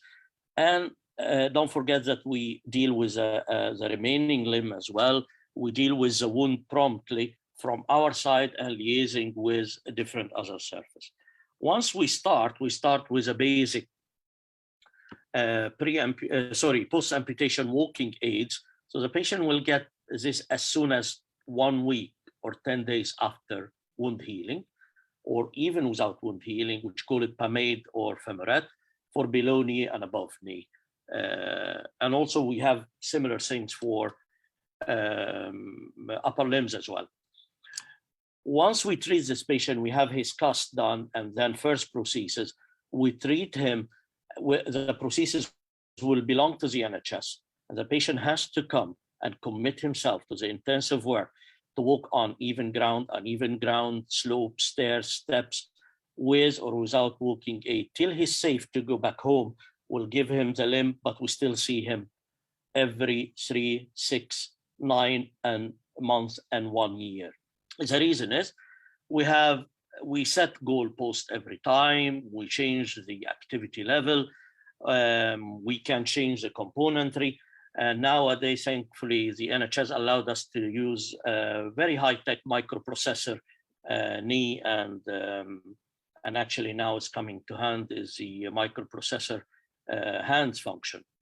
So our team will have this input all the time. We have medical, physio, nursing, OT, psychology, wheelchair, orthotic, social service, and community. Again, we don't discharge person. The reason I'm giving this example, because as well, we share teaching for FRCS also, for Merseyside, Lancaster, and vascular FRCS exit exams. We have joined project between different limb center. We are in the executive member of the British Society for Rehabilitation Medicine with special interest group in amputation. We have collaborative work between us, Liverpool, Manchester, Preston, Stanmore, and Norwich. It's a very good network to share experience. We did a course in Egypt, and when I visit Egypt, we see patients regularly, either like, friendly referral or like Dr. Ahmed and frequently just can you give us an opinion about this. I have been there and we gave a long course with our team. We got a team from here, actually from Manchester, and we went to the military hospital, which I think this is the most, let's say, equipped hospital to deal with amputation. But we found that we have 3 centers related to military and plenty of private practice, but it is prosthetically led. Unfortunately, the prosthetists are not formally trained. We don't have a university or an academy to give a graduate a prosthetic degree. It's mainly by generation to generation. That's it. So it's eyeballing. We don't have Strathclyde or Salford University or Liverpool University for prosthetists. The leadership of a team to provide prosthetic rehabilitation is vague. I'm talking about this as an Egyptian, not now, I'm not comparing things, but what I need is just to provide data to have a very well-established service in Egypt. Hopefully we'll do this soon, Dr. Ahmed. When we discussed this, we found plenty of surgical problems, as you see, which will not be attended to. Not because of that, not because of the, I think it is because of lack of knowledge. And amputation is considered in Egypt at the end of the road. So it's not, it's a waste of time. Let's do it and get rid of the leg and that's it. After congenital, bone reconstruction, vascular. So when we face that, we felt like kind of unpleasant post-operative kind of, or no planning at all for the amputation, either below or above or upper limbs. I have plenty of picture denoting that, but we decided, let's go and correct this. So we have things like that. Surgical technique is not great because we notice the lack of communication. Therefore, Professor Al-Ashar and Dr. Ahmed said, let's build a team and bring good knowledge to mimic the service what we do here, and let's provide a good service for people after amputation. Our future plan is to do collaborative work, either clinical, teaching, but we're having problem with accountability and clinical governance and development a team, because I'm not really sure, maybe Dr. Ahmed or Professor Al-Ashab will tell me, the essence of rehabilitation is not that clear. It's been run by rheumatologists more than anyone, and rehabilitation is being summarized to a physiotherapist who provide a sort of exercise, not planned on scientific mind or any planning. So we wanted to correct this. We found these challenges, like how can we identify the needs and resources in Egypt to provide that? And acceptance from colleagues, like thankfully Professor Ashab, Dr. Ahmed just were kind of leading on that. They said, let's accept our problems and walk and do something proactive to provide this service in Egypt. But who will provide the leadership? This is the main thing. Is it the vascular colleague, the orthopedic colleague, the rheumatology colleague, physiotherapy, or the private sector where they provide loads of unplanned, unscientific procedures for no reason, just for money. I remember when I was in Egypt the last time, someone just asked me to, because I had what you call it, a company, Osser company. Osser is well known for orthopedic as well, prosthesis.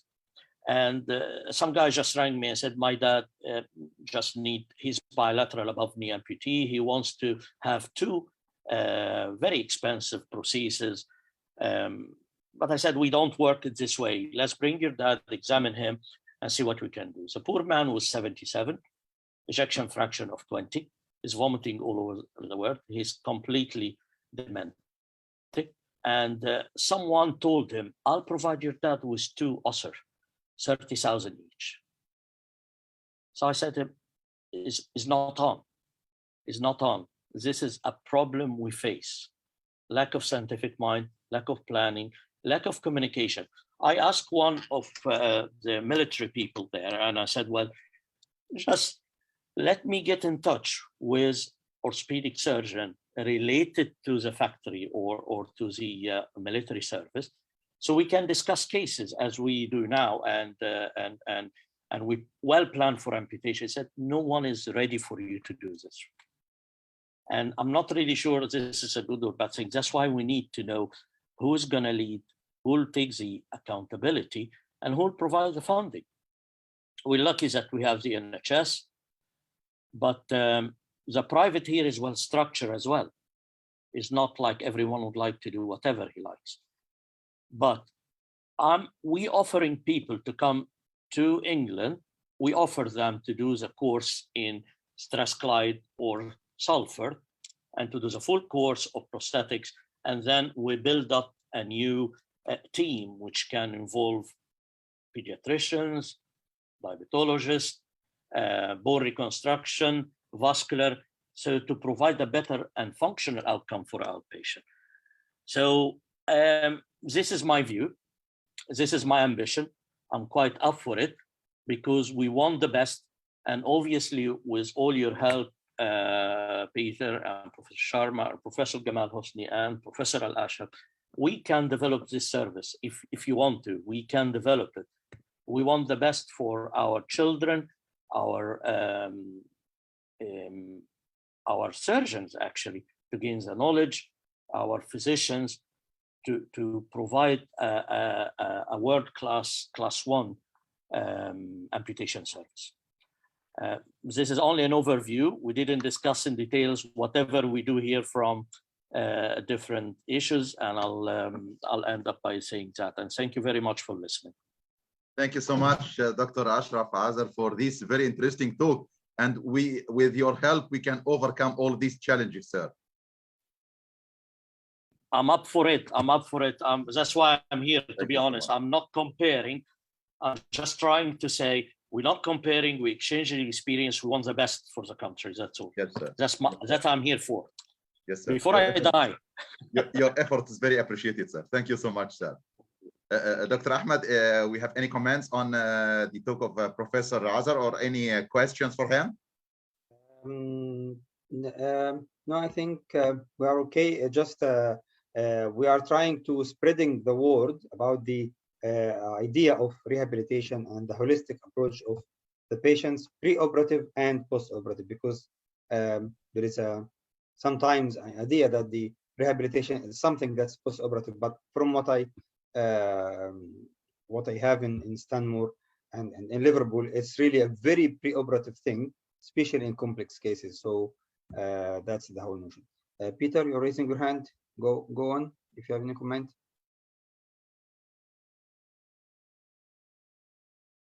I was just going to make the comment that we in Stanmore, we do have once every, it used to be quite often, but now we can do it once every 3 months, where we have complex patients have a combined limb rehabilitation and surgeon and prosthetist and physiotherapist at the same time. And then the patient comes in and sees everybody at the same time, and that works very well. I don't know whether it's worth considering that, you know, in Liverpool as well, you know, trying to get the surgeons, you know, so you have a one-stop clinic rather than, you know, having to refer to this person, that person. I think that the big challenge is going to be the cultural acceptance of the treatment. And, you know, even in the United Kingdom, those people who culturally find it challenging to lose a limb, you know, it's very difficult for them to accept it and move on. I've given quite a few talks in Egypt at certain meetings about amputation, and you know, when I ask the audience who does amputations, there's hardly anybody. You know, it's not a common procedure. So, you know, getting the rehabilitation is even more challenging because you haven't got. It's at least it's not part of our orthopedic training. So in Egypt, the general surgeons, vascular surgeons, these are the people who are trained and they are doing this either for traumatic causes or for other causes. So it's not part of our training. And the major challenge is the idea of rehabilitation or the need for extensive, as Dr. Ashraf said, really, there is no such charge from this service. They are just follow up all the time. We have Prof. Gamal here. Ahmed. Gamal, you have any comments, sir? Yes, it was part of our training long time ago to do an amputation. Wow, I missed it. Sorry, Prof. Because you are too young for me. That's it. It was part of our training. Yes, but the problem is, I'm one of those people. I have the same ideas. I have the same roots. I'm not going to change it because perhaps I'm one of them. I can't change it. I was born like this. My father was like this. I cannot change it. I cannot accept amputation. They cannot accept amputation. We all know that amputation is a reconstructive procedure. That's why most of the cases referred to me, they have the decision amputation by the group of surgeons before. We're trying to avoid amputation but it's not an option. If it's an option, it's not an option for almost all the people here. If it's a must, it's a must. You know, there was no other choice, no other choice. But as a choice, it's not a choice. Don't try it. I don't try it. Yeah. Because I'm one of them. I have the same beliefs. I have the same ideas. I have the same culture. I have the same roots. I understand them quite well. I'm one of them. So don't talk about changing the concept of the people, because I'm one of them. I'm not going to change them because I have the same beliefs. The second thing, you know, the revolutionary ideas, and we have a seminar in our annual meeting, the 74th annual meeting. One of the seminars about the use of prosthetics in amputation, and they are going to talk about the bionic hand and the other methods, the new technology. I'm just telling the people that it's not the same way that we have learned it before. There are new advances. If you have a below-knee amputee, you can run 10 seconds per 100 meters. We all know this. But unfortunately, these cases are damn expensive for the people here. So when we give them the choice, you have to know that it's damn expensive for them. I think It's not the same choice like in Germany or in England or something like this. So Gamal, when I was in my fellowship in Kurgan, it was exactly the same principle. And there it wasn't a cultural thing, it was a functional thing. They didn't have the prosthetics, they didn't have the rehabilitation. So their severe lower limb deformity, they would reconstruct to give them a limb to stand on because they had nothing else. And I completely agree with you. I would never try and change anybody's culture or anybody's beliefs. What I do offer is what are the options. So you have all these options, and it's not what can we do, it's what should we do. So we have a long discussion on what our options are, and then a time for reflection for the people to consider what their options are, and they come back and then we have a chat.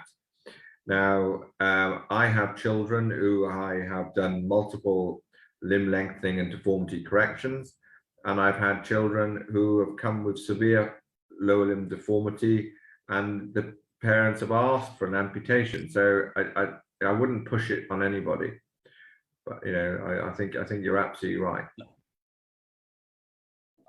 I have to agree and disagree with something. Sorry, I have to say that. Part of it is the culture. Now things have changed, not only for prosthetic provision, but people now are open to the open internet. They read about stuff. They need how it is a new start. Even in England here, everyone comes in with a Google list of so many things he's ready to understand. This is an issue when we don't have an MDT. We have the same MDT like you, Peter, in Alderhay. We have all of us gathering in a big room every 3 months, and also with a plastic surgeon, and also with our prosthetist and MDT. We gather together and we try to say it clearly to the patient. These are the options. Think about it this way. Go and think about it and come back to us again. We have this option. We can provide this, or we cannot provide anything at all. Or we can, even prosthetically, we cannot do anything for you. At least the patient has explored or been given all the opportunity how to manage his life post-amputation, with pain, without pain. Like, it's a good thing to have a reconstructed limb, but it's a painful limb at the same time. Well, I mean, I think that the patients have to be involved in their choice. And Absolutely. I think that my experience of visiting Egypt is the patients don't want amputation. Yeah, that's fine. We have people, like I have 2 patients, 2 is PFFDs, and one opted for a science.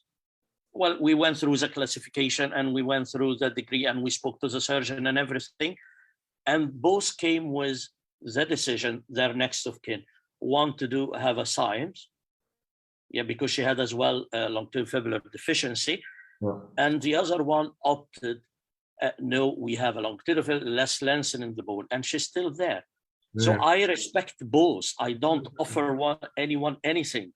Ashraf, I have hundreds of patients.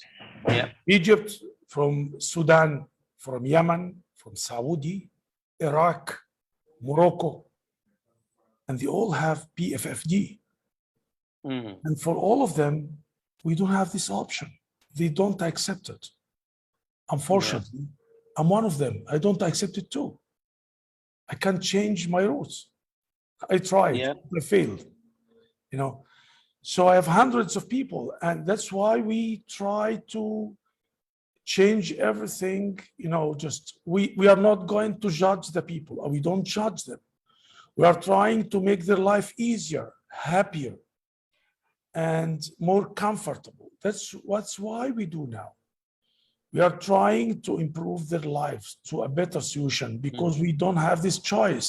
So we have one choice. Perhaps this is right. For the science, perhaps when you try to do more constructive procedures, you have in 5 years, 100 years, you have better. You remember that. A few years ago, we were just doing amputation for congenital pseudoarthrosis tibia. If you fail 2 times, you know, no one talks about this now, about doing amputation if you fail in treatment of congenital pseudoarthrosis tibia. So perhaps what we do now is better for the science, that the people, they don't accept amputation, and we try more and more the reconstructive procedure, especially the congenital deformities in this area, in Egypt and others, because we know that we have consanguineous marriage in 35% of marriages.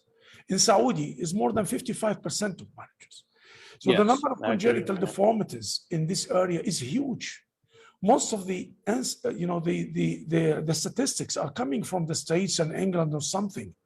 But we don't have statistics, real statistics of the, you know, that we cannot compare it. When you say about tibial hemimelia 1 per million, this is not true in Egypt. This is not true. We have many cases of tibial hemimelia.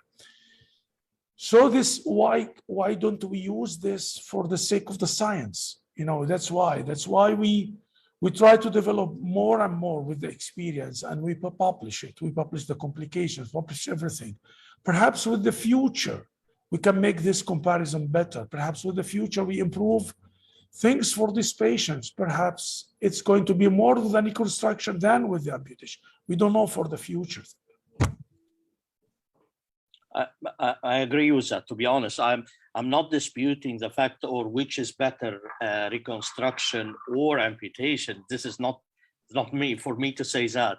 But I'm saying about life after amputation. How can we improve functionality if the decision to be made is just to go for an amputation? This is my aim. It's not, you know what I mean? Definitely, I have no say in saying reconstruct or not reconstruct. This is not my say. This is your say, actually. So, yeah. Thank you so much. Professor Hosni, you have any other comments, sir? No, thanks. This was a great meeting. Thank you. Yeah, thank you so much. Thank you very much, everyone. Finally, I would like to thank our eminent guest speakers, Professor Gamal Hosni, Professor Hemant Sharma, Mr. Peter Calder, and my dear friend, Dr. Ashraf Azar. Many thanks to my dear friend, Dr. Ahmed Sheikh, for organizing this fruitful scientific webinar. Thank you so much, and see you, and have a nice time. Thank you so much. Thank you. Bye now. Bye. Thank you so much. See you. Bye now. Take care. Bye. Bye. Thank you. Bye.